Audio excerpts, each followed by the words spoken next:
Magandang araw mga kaibigan, ako nga pala si NJ at welcome sa NJ Mejia TV. Dito sa ating channel, pag-uusapan natin ang mga paksang may kinalaman sa kultura, buhay, at politikang pang-Pilipino. Kaya, kung interesado ka sa mga paksang ito, siguradong magugustuhan mo dito. Huwag na rin kalimutang i-like, i-share, at mag-subscribe na rin para sa ating channel. Ngayon, simulan na natin ang ating talakayan. Tara, samahan niyo ako.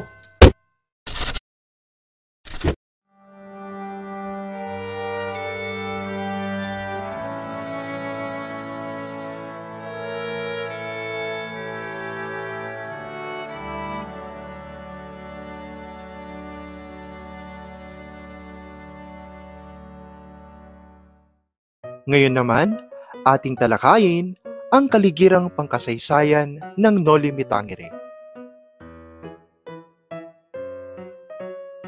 Ayon kay Wenceslao Ritana, na unang sumulat ng talumpbuhay ni Rizal, ipinahayag ni Rizal na isinulat nito ang unang kalahati ng Noli Me Tangere sa Madrid nung magtatapos ang 1884 o nang nagsisimula ang 1885. Ang isang kapat ay isinulat niya sa Paris at ang isang kapat ay sa Alemanya. Ayon sa natatala sa manuskrito, natapos ni Rizal ang Noli sa Berlin noong ika-21 ng Pebrero 1887. Ipinalimbag ang nobelang ito sa limbagan ng kapisanang itinatag ni Genang Leti sa Berlin, kung saan natapos ito noong taong iyon, Marso 1887. 2,000 sipi lamang ang ipinalimbag, at ang ibinayad niya sa pagpapalimbag ay hiniram niya kay Dr. Maximo Viola, taga San Miguel, Bulacan. Ang nasabing halaga na umabot sa 300 pesos ay binayaran niya kay Dr. Viola nang dumating ang padalang pera mula sa kanyang magulang. Ang El Filibusterismo na siyang kasunod ng aklat ng Noli Me Tangere ay ipinalimbag naman sa Ghent, Belgium noong 1891.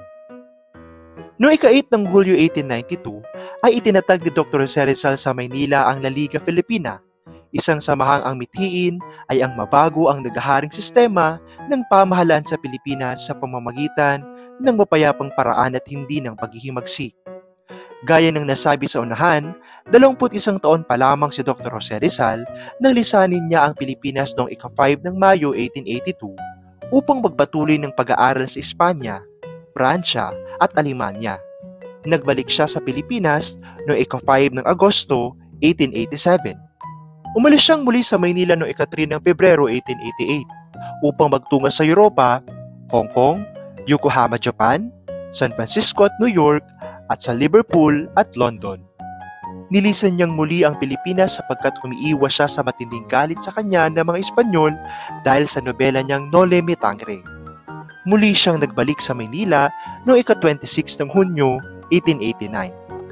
Alinsunod sa kautosan ni Gobernador General Despujol noong ika-7 ng Hulyo 1892 ay ipinatapon si Rizal sa dapitan noong ika-15 ng Hulyo noong taong iyon dahil sa bintang na siya may kinalaman sa kilusang ukol sa paghihimagsik. Ito ay nasa isla sa hilaging kanluran ng Mindanao. Sa dapitan ay nagtayo si Rizal ng isang maliit na paaralan at nagturo sa mga batang lalaki roon. Samantalang nakikidigma ang Espanya sa Cuba, si Dr. Rizal, upang hindi madamay sa kilusang ukol sa paghihimagsik sa Pilipinas, ay humiling na makapaglingkod sa mga pagamutan sa Cuba. Siya ay binigyan ni Gobernador General Ramon Blanco ng pahintulot na makapaglayag papuntang Cuba. Ngunit habang naglalakbay sa Dr. Rizal patungong Espanya nang magtatapos ang taong 1896, ay hinuli siya sa kanyang sinasakyang barko nang dumaang ito sa Barcelona at ibinalik siya sa Pilipinas. Ipiniit si Dr. Jose Rizal sa Maynila sa Real Puerta de Santiago. Humarap siya sa hukumang militar at titisin ay nahatulan siyang barilin sa Bagong Bayan. Isinulat ni Dr. Rizal ang Mi Ultimo Adios o ang huling paalam.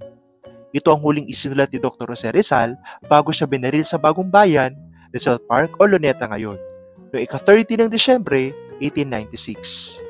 Kaya naman, ang ika-30 ng Disyembre ng bawat taon ay tinuturing na dakilang araw ng paggunita ng mga Pilipino sa pinakadakilang bayani ng Pilipinas, si Dr. Jose Rizal.